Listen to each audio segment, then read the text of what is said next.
everyone, welcome to episode 196, Helicopter Parenting. Meet our mom, Kelly Hutchison. She is a life coach. She is a child counselor.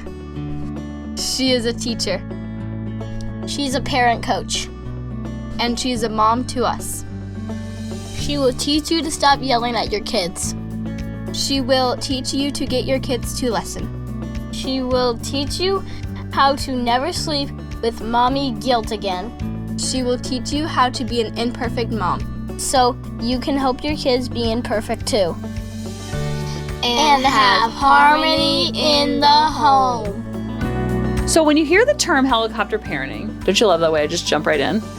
It's like, boom, let's go. I know you all are short on time. I know you're on your run right now. I know you're emptying the dishwasher. I know you're on your way to work.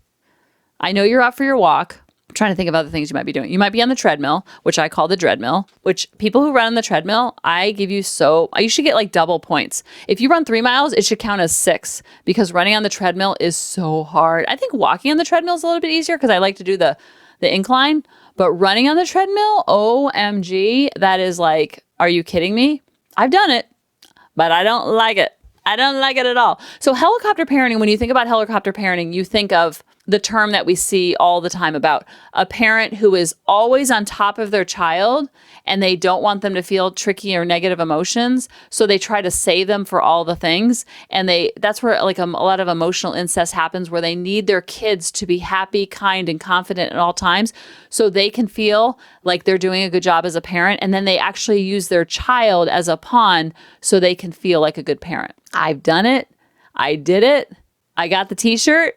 And it ain't worth it because it puts a lot of pressure on the kids and they don't know any different. So they just take that pressure and then they just try to be the little puppet that we want them to be.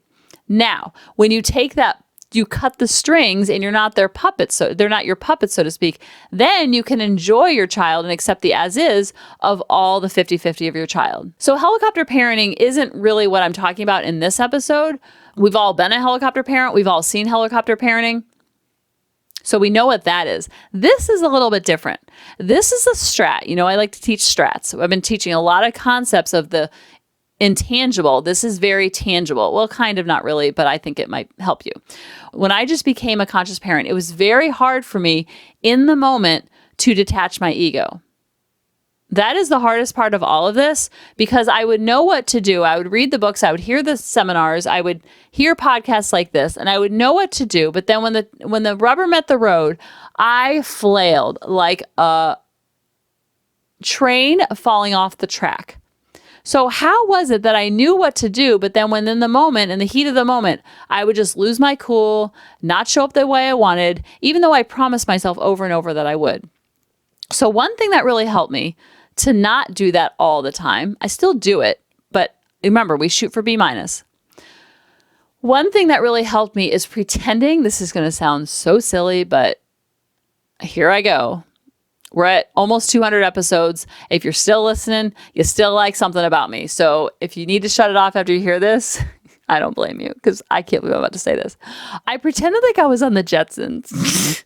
And the Jetsons, for those of you who don't know, who are not older than dirt like me, was an old cartoon where they would fly to work and they would go in these little helicopters or little planes, and Rosie the maid, she would stay home and clean while George went off to George and the Jetsons. Oh my gosh, I don't even know their names, but they would fly to work. And I was like, oh my gosh, that's amazing. So when I was learning how to be conscious, and I'm still always learning, it's the journey, not a destination. I don't use this as much, but I did a lot in the beginning when I was trying so hard to apply what I was learning. Because it was like I was going to a golf coach and he was teaching me how to hit in the classroom. And then I would go to on-the-job experience and go to the driving range and I would whiff. So I tried to, it's not that I wasn't listening in the classroom, but the best way you're going to learn any job, any new training, any new skill is on-the-job training. OTJ, baby. I mean, I went to school. I felt like I was going to school and then going to school and going to school for education, elementary, then counseling. And it was like, they would teach me all these concepts. And I was like, I can do this. And then I get in the classroom and like, I am a dinosaur. I didn't know what to say. I was so tongue-tied because all of those things weren't transferring over. So this is completely normal when you're learning something new.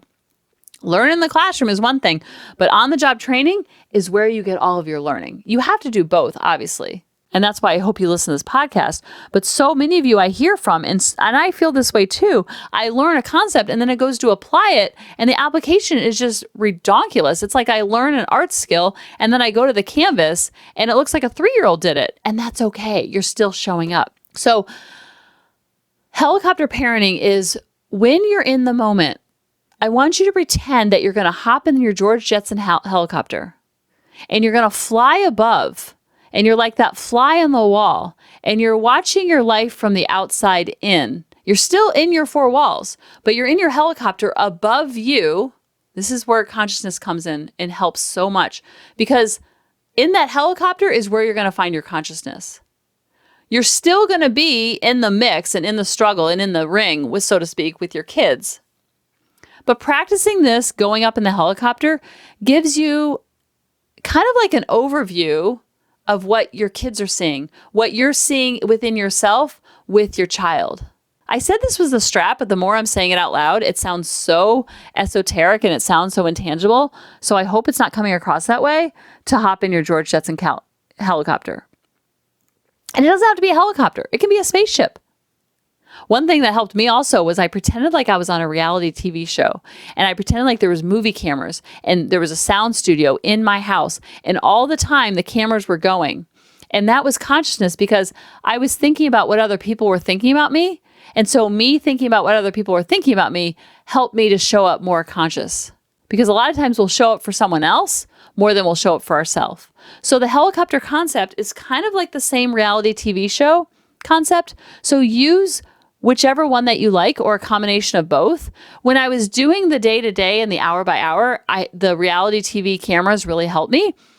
That's what helped me create consciousness, and still does to this day.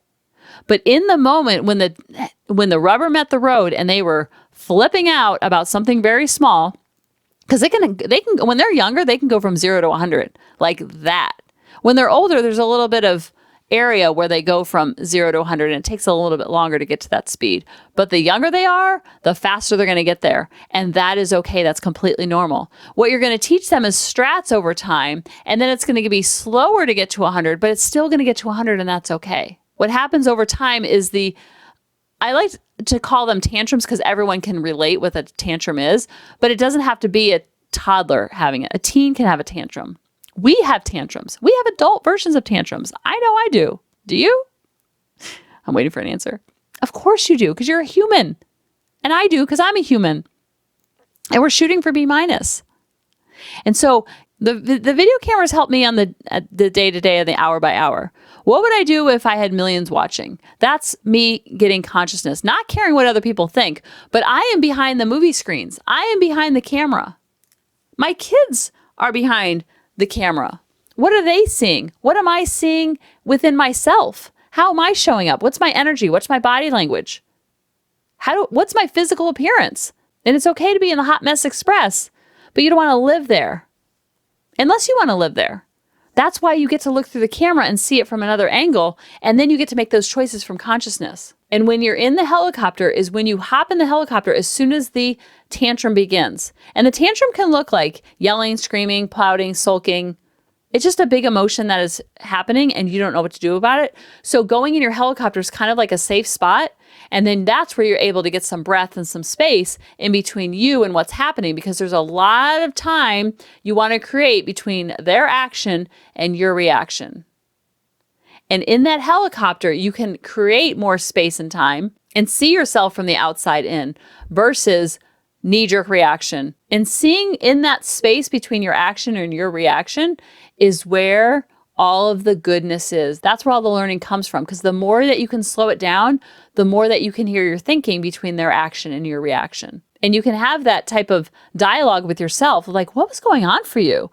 When that reaction doesn't fit the crime, so to speak, that's when you want to get super curious and not so furious. It might happen later where you get curious, but instead of always blaming the child or the spouse, you just want to get curious of like, I wonder what was going on for me, why that created such big emotions. Not from a place of shame and guilt and beating yourself up, but from a place of extreme curiosity, self-compassion, empathy. And that's when you're able to unwind and untether the wounded inner child into your big reactions and see your child as a child having a human experience versus a child telling you that you're a bad parent because of XYZ. Remember, your children came through you, not from you. They are a reflection of something much bigger. They are not a reflection of you. This is very hard to do, but it's also where you're going to get your more freedom. And that goes when they get all the accolades. And that one gets they get the honor roll. That's not a reflection. You didn't show up for school. They got the honor roll. When they got the home run, that's on them. That's not a reflection of you. You drove them to practice, yeah, but you're happy for them, not happy for yourself. So when you can see it in the happy moments, you can do the same thing during the sad or disappointing moments. I hope this podcast normalizes for you the 50-50. For my kids, your kids, for yourself, for me.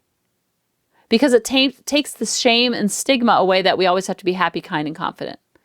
When you take that pressure off yourself, you take that pressure off your child, you hop in your little helicopter, and then you show up in the way that you're meant to show up versus the way that your ego is showing up. You create space and time, and that allows you to have space and time to reflect on why the reaction is so big. Does it come from a need for control because you didn't have control when you were younger? Does it come a need from lack because you never felt good enough? Does it come from a need of suppressed emotions at work and now they're the dog to kick? Again, all of this is completely normal. When you know better, you do better. And then you can detach the ego, hop in your helicopter, watch from above, and watch with grace and compassion and cheer on yourself versus beating yourself up when you're in the ring, whether the moments are happy, sad, or right in the middle. You can have those video cameras on, know that your kids are watching behind the video cameras. And millions aren't watching, but their little hearts are. And that is more important than any million viewers that you could ever have. So hop in your helicopter, step behind your video cameras, start recording and seeing what they're seeing, and then show up with the way that you want to show up to create that inner pride for your future self, past self, and your present self. And then you're going to have more harmony in the home. I love you guys, and I'll talk to you next week. Bye-bye. Hey mamas, thanks for listening. If you had any ahas, clicks, or those lightning bolt moments while listening, you have to check out my free parenting bootcamp, where we take all of this to the next level and we try to create even more awakenings for ourselves so that we can connect more with our kids and never yell at them again. You can sign up at www.coachingkelly.com. And if you really want to fill up my love cup, send me an email of what your aha was, what your click was, what was that lightning bolt moment while you were listening.